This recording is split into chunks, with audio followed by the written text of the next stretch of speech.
Hello, Paul Hamilton here for iPad Monthly Coding Edition. We are up to Lesson 5 using Hopscotch to create a piece of art. This is really cool. So let's jump straight into it.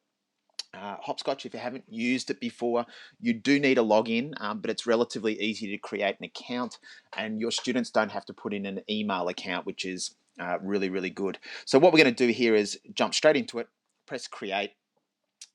Look, if you haven't seen Hopscotch before, some of these different templates and project files are fantastic because they actually show video tutorials within them, and I reckon that's terrific. I have a lot of students that actually just follow those as a way of learning new code and new skills, so something to really think about in regard to Hopscotch and using it. It's probably where it excels over some other coding apps, so definitely worth a look. So I'm going to go with a blank project, and I'm going to bring over a character.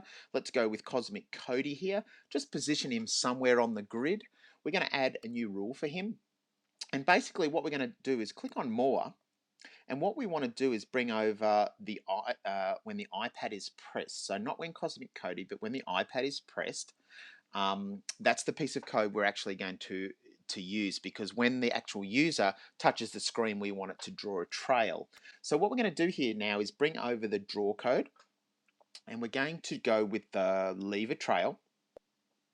And it's got a couple of bits of code here. We can change the color, so I might change the actual color to a little bit more of a green type color. I'll set my width just to 5 for the moment.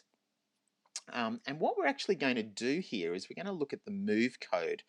So we're actually going to get rid of the actual move forward, and we're going to bring over the set position code. So if I go there, it says here set position, where do we actually want to touch? So what we're going to do is on the left hand side next to the calculator, we're going to press on values, and see where it's got Cosmic Cody here. We're just going to hit on that arrow, and we're going to bring across last touch X and last touch Y.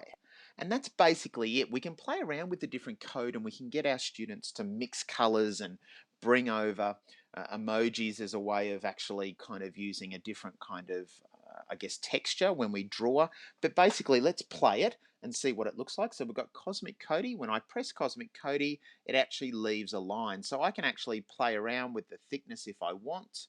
I can do some different things there, but basically that's it. So I'll just go back to edit and show you that code. It's really, really easy. We can bring in other characters. I'll do some further tutorials later about how we can actually change the different kind of images that swirl around. One of the things that is definitely worth a look, so if I go back here to really take it one step further, if we go to create and I actually select the spiral drawer, I'll just pause this First, tutorial there, but what that's got down the bottom is some fantastic kind of taking that tutorial a little bit further. So have a look at it. That's one way of actually getting our students to create some code in an artistic sort of way and creating a fantastic